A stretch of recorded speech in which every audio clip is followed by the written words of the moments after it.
Welcome to Simsbury Historical Society. My name is Kara LaBella, and I invite you to join us as we explore the legend of the Witch of Symsbury.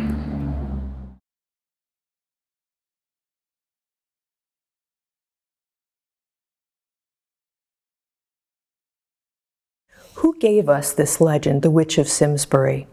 It came down through generations of the Phelps family, some of the earliest settlers in Simsbury. Noted anthropologist Wade Davis once said that in terms of oral tradition, a story is only as good as its best storyteller. So who were the Phelps? Well, the legend was written down for the first time by Charlotte Phelps Crowfoot. She was born in 1860, died in 1942, and read the legend aloud for the first time to her friends here at the Simsbury Historical Society. Now, what were Charlotte's motives in writing down this tale? Was she simply a creative woman in search of an outlet? Was she seeking to entertain her friends with a frightening story? Or did she seek to set down a true tale as she had heard it from her forefathers? Maybe some of all three. And when we look back through Charlotte's family history, we find that she has something very interesting in common with Nathaniel Hawthorne of the Scarlet Letter. They both had witch trial judges in their ancestry. One of Charlotte's first ancestors in Simsbury was Mr. William Phelps. He was born in 1599 in Tewkesbury, England. He sailed with his parents to Massachusetts, and then they eventually came to Connecticut. Now, Mr. William was a very important man in early Connecticut affairs. He contributed to the 1642 set of blue laws that declared witchcraft a capital crime. He also wrote a treatise entitled On Lying, in which he said that anyone who told a lie should be punished with fines, stocks, and stripes. So if you were a liar, not only should you be charged money, but you should also be punished physically and socially humiliated.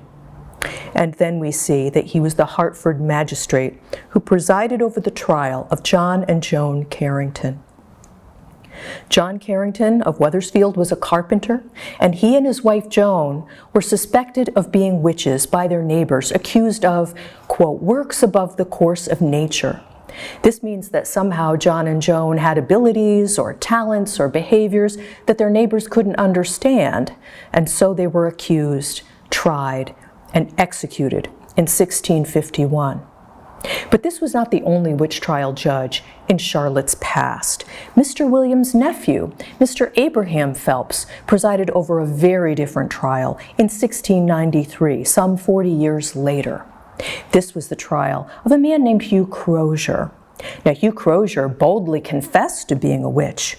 He said that he had signed the devil's book and he had sealed it with his blood, and so the jury had no alternative but to enter a verdict of guilty. However, something very unusual happened after that. The jury took back their first verdict of guilty and entered a second verdict of ignoramus, meaning literally, we are ignorant, we do not know of it. What was the jury saying there? Were they saying that perhaps Hugh Crozier wasn't in full use of his reason? Were they saying that they simply needed more evidence, even beyond Hugh Crozier's own word, that he was a witch before they felt they could take his life? In any case, Hugh Crozier went free, paying his court costs and imprisonment fines only. We actually meet another relative of Charlotte Phelps in the legend itself. This would be a contemporary of Mr. Abraham Phelps. Now, the primary event in the legend of Simsbury is the plundering of the meeting house, and we're here in the replica today. The meeting house has been plundered and a silver cup has been stolen, and the men of Simsbury have all come back together to decide what might best be done about this theft. And it's in this scene that we meet Mr. Joseph Phelps. Charlotte says, many of the more conservative advised that the matter be handled with great caution, foremost among whom was Joseph Phelps. His mind was haunted by the fear that it might be the pranks of some of the boys who were trying to make it uncomfortable for the pious deacon Eleazar Hill, and should the matter be thoroughly sifted, trouble might enter his own household. Well, Charlotte could well have made the Phelps men the heroes of this tale, but she didn't do that.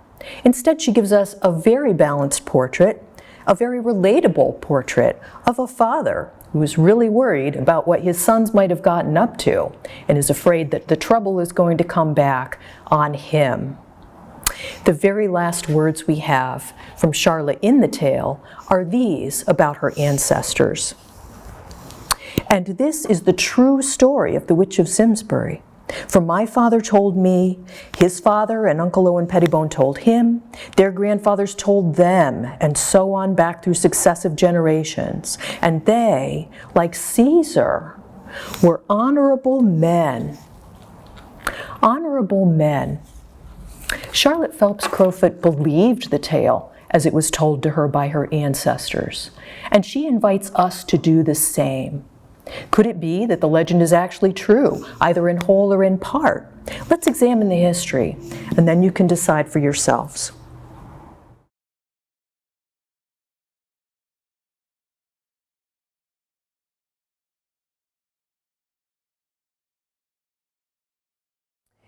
As we've seen, the men in the Phelps family helped to define and create what it meant to be a witch in 1600s Connecticut. And in this tale, they give us two, Mercy Moses and Debbie Griffin. Let's meet Mercy Moses first. Charlotte tells us, some said that old Dr. Reed would have liked Mercy Moses brought up before the magistrates for practicing unlawful arts in medicine. But whenever he gruffly voiced such sentiments, resentment arose throughout the length and breadth of the valley, and many hinted that his grievance was a mercenary one. Never had she been known to turn a deaf ear to the call of those in trouble or distress, whether saint or sinner. The night was never too dark, nor the day too cold to keep her at home when appealed to for help. Her ample saddlebags were well stocked with herbs and roots and lint and bandages, for she had long since ceased to depend on the careless housewife for needed supplies in cases of sudden illness. Bitter experience had taught her much wisdom. Her very presence in the home was a benediction. With deft hands she ministered unto the sick with soothing draughts, and unto the well she restored confidence, and in return she was showered with love unspeakable. Now here we see a very typical witchcraft accusation scenario, and a very atypical scenario as well. Typical because in Old England, of the settlers' fathers and grandfathers, midwives and healers were regarded with great suspicion by trained male physicians. We know that the settlers' grandparents would well have been acquainted with the story of the Pendle witches, one of the most infamous trials in English history. Two families, both headed by women who were witch healers, were brought to trial, and in the end, 12 people were executed in 1612. We know, too, that in New England, Anne Hutchinson and her followers were also healers and midwives, and ultimately they were banished from their Massachusetts colony in 1638. So what we see here, Mercy Moses being accused by Dr. Reed, makes absolute sense for the time period. However, this is a very atypical scenario in that the Simsbury people loved Mercy Moses. They valued her care, they appreciated her service, and they would not listen to Dr. Reed's accusations. They did not stand. Now, did we find Mercy Moses and Dr. Reed in history? Yes, we did. It looks as if Mercy Moses was actually Mary Moses, the eldest daughter of John Moses, one of the very first settlers in Simsbury. And she would have been here between 1680 and 1714, the time frame of the tale, as would Dr. Reed, who came in 1700 upon the occasion of the marriage of his daughter Amy to a man named Mr. Richard Case. With Dr. Reed, he brought two sons who were also doctors, and it makes perfect sense that three physicians in one family would be very suspicious and possibly resentful of a woman healer already in the community. It looks, according to early maps, as if the Reed and the Moses families both lived in Weetogue at the same time in history. Now, interesting to note that these are not the only candidates for Mercy Moses that we found. In the mid-1700s, a little later than the time frame of the tile, we see two women named Mercy Moses. One was the daughter of Caleb Moses, who was a Phelps relative. This would explain why the Phelps family knew so much about Mercy Moses, her practice, and the Simsbury community. The other candidate, also named Mercy Moses, was born Mercy Case. She married Abraham Moses, and she and Abraham were among the first settlers of the town of Suffrage, later known as Canton. The last formal accusation of witchcraft took place in 1724. Witchcraft was stricken from the capital laws before 1750, and accusations, however, continued through the upper half of the 1700s. We know that one woman called only Norton of Bristol was accused by her niece of flying through the air over the boundary between Connecticut and New York to go to her witch meetings in the dead of night. A deacon and a reverend sought to become involved. The reverend fell into fits, the deacon flew for help, and the last words in this incident recorded were "no further record." So we do not know what happened in this case. Accusations continued up until this date of 1768, 7 years before the beginning of the American Revolution. Now, if Mercy Moses and Dr. Reed existed, did the other witch, Debbie Griffin, exist as well? Let's meet her next.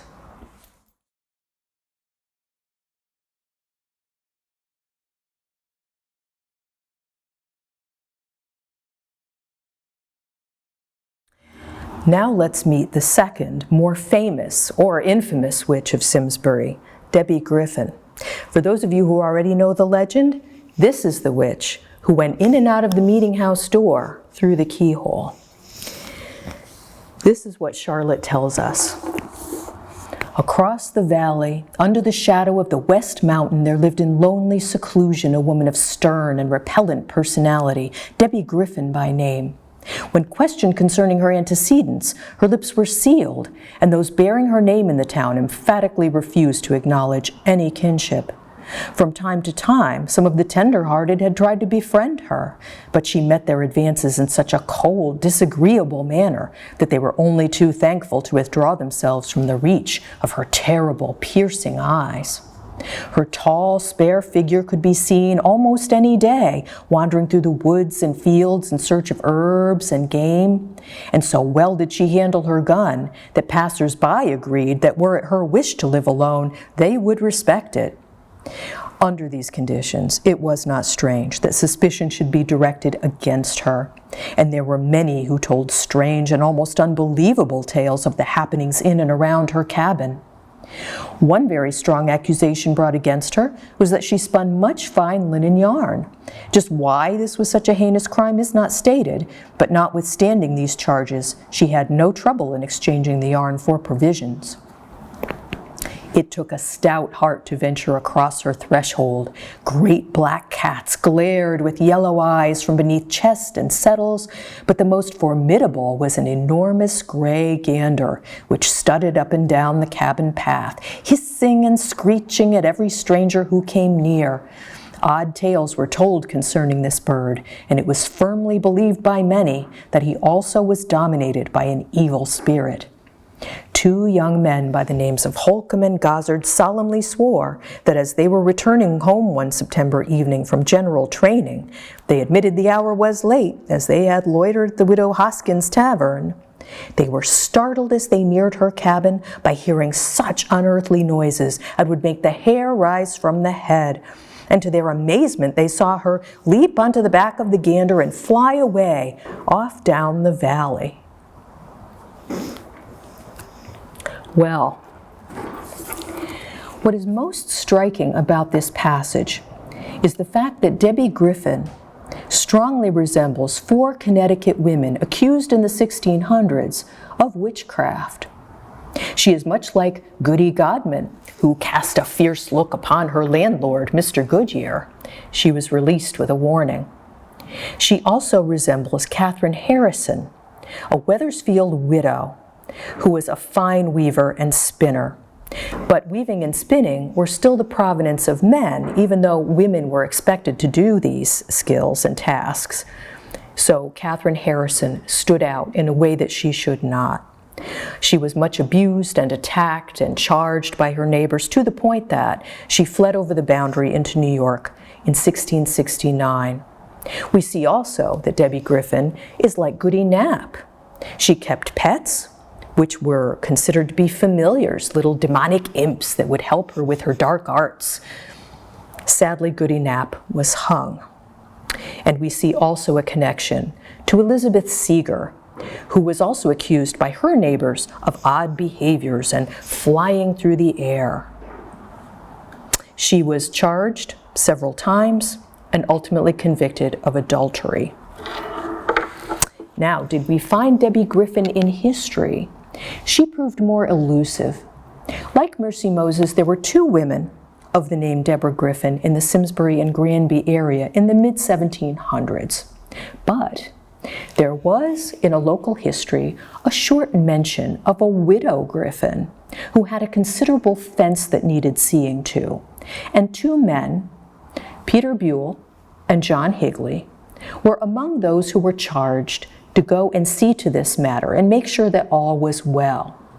Now, interesting to note that Peter Buell and Captain Higley were directly responsible for the fate of Debbie Griffin in the legend. The problem is we didn't have a first name, but this was not uncommon in those times. Often a woman just went by her husband's last name. Debbie Griffin might well have been called in social conversation Griffin his wife, since she was technically his possession, much like a chair or a table or a book or any other household item. So we do not have a first name to go by. There were 7 other witches in Connecticut history that had no first names listed, only the names of their husbands. And yet this would make perfect sense. If we remember from the passage that the Griffin family wanted nothing to do with Deborah Griffin, this would explain why. Debbie Griffin was an in-law. She was not related by blood to the Griffins.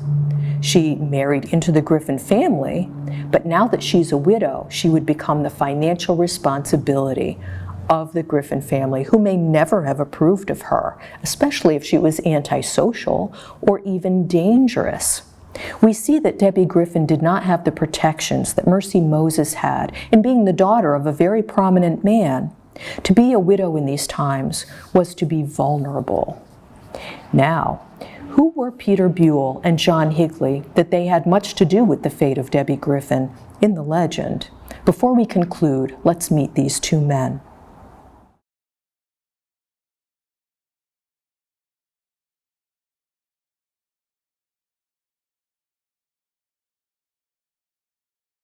Now, let's meet Peter Buell and John Higley, who were directly responsible for the fate of the Witch of Symsbury, Debbie Griffin. We know that Peter Buell and John Higley existed in history, as did all the men in the legend. Now, we meet them in the same scene in which we met Joseph Phelps. Again, the meeting house has been plundered, the silver cup has been stolen, and all the men of Simsbury have gathered back together to decide what to do next. Charlotte tells us, Peter Buell, who until now had remained silently in the background, waiting for the excitement to subside somewhat, came forward with bared head and said, "As sergeant of the train band, I place myself at your disposal." A little apart from the excited group stood Captain John Higley, with folded arms and solemn mien, and gazed thoughtfully before him. Raising his hand, he commanded silence, and then spoke. "Gentlemen, in virtue of my offices, both civil and military, I esteem it my duty to see that this matter be thoroughly investigated, the culprit brought to justice, and that he there receive the full penalty of the law." Immediately it was decided to put the matter entirely into the hands of these two estimable men. Thereupon Sergeant Buell quickly issued orders that 6 volunteers, fully equipped, should meet at the house of Deacon John Slater at the setting of the sun, there to receive further orders. In the meantime, Captain Higley and Sergeant Buell were to formulate their plans. Now, what do we know of these men? They were both very prominent in early Simsbury society. Peter Buell was a deputy of the general council, and he was paid a substantial stipend by the town for that service. We see from the passage that he also was in charge of the train band. That means he could summon up 7 to 12 men at a moment's notice and go to see to any emergency within the town boundary, rather like an early rendition of 911. And then we know also that he wrote a petition to set the church in gospel order in the 1680s. Now this tells us he was a responsible man, a man of action, and also a pious man. And then we turn to Captain John Higley. John Higley was elected to, and this is a quote, the highest offices within the gift of his fellow citizens to give. There was no one who was further beyond reproach than Captain John Higley. And when we look back into his early life, we see that he was apprenticed at an early age back in England, but he didn't like this apprenticeship, so he broke with his master, ran away to sea, and came to the New World. However, once he was established in Simsbury and had made his fortune, he sailed all the way back to England to repay the old debt to his apprentice master, rather than have this debt stand on his conscience. So we see an exceptionally honest man in Captain John Higley.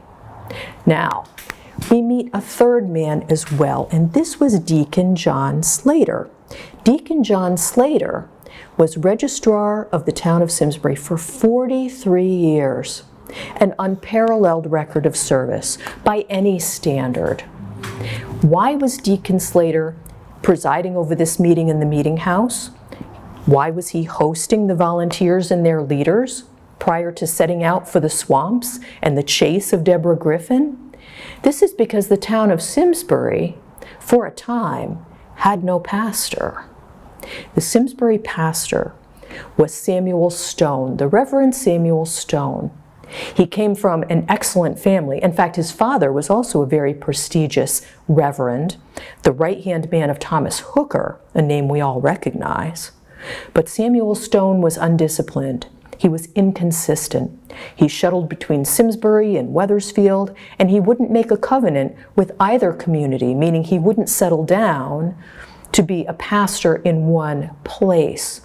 And ultimately we see that in 1686, Reverend Samuel Stone was dismissed and possibly excommunicated for drunkenness. This means that for a time Simsbury was without the religious and leadership infrastructure required to handle a witchcraft or witch trial scenario. Who was on the committee that dismissed Reverend Samuel Stone? Deacon John Slater and Peter Buell and John Higley. That means that the responsibility for this situation in which a dangerous witch was abroad fell upon these three men. They had removed the pastor, and now it was their duty to see to what would happen next. Interesting to note that Deacon John Slater was the only man to rewrite the town records after a fire in the 1680s. That means if one very inconvenient woman were to disappear, John Slater could have done it very easily. And we also see in time to come that his son Elias Slater was married to Peter's daughter Sarah. So Peter and Deacon Slater have a bond by marriage. What a conflict for that deacon. These are the last words that Charlotte gives us about these men. It was not until their heads were whitened with age that they ever told to the world the entire story of the chase from the meeting house to Three-Cornered Pond.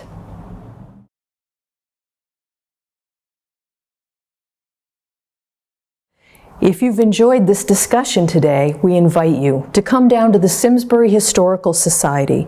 Here you can find the original legend, The Witch of Symsbury by Charlotte Phelps Crowfoot. And you can also find my new book, The Simsbury Witches, which combines the legend with all the historical research and all the sources for this talk. I hope you've enjoyed our witch hunt today. Thank you for watching.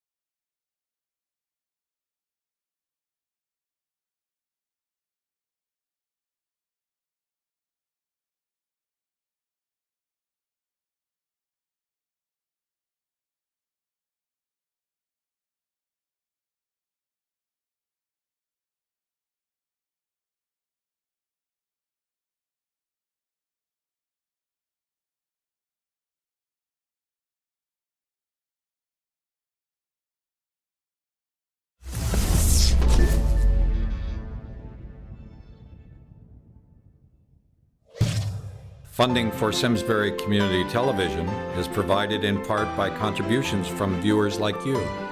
Thank you.